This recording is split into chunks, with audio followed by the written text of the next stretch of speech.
దేశ విదేశాల నుండి రమణ భగవానుని స్కందాశ్రమానికి బారులు తీరుతున్న యువత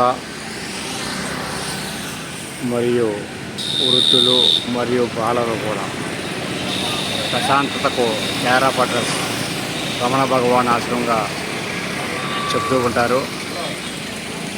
ఇక్కడ కొంతకాలం మౌన దీక్ష పఠించడం మూలాన వారి శరీరంలో ఉన్న పడలిక మొత్తం పోయి ఆనందం ఉంటుందని చెబుతూ ఉంటారు.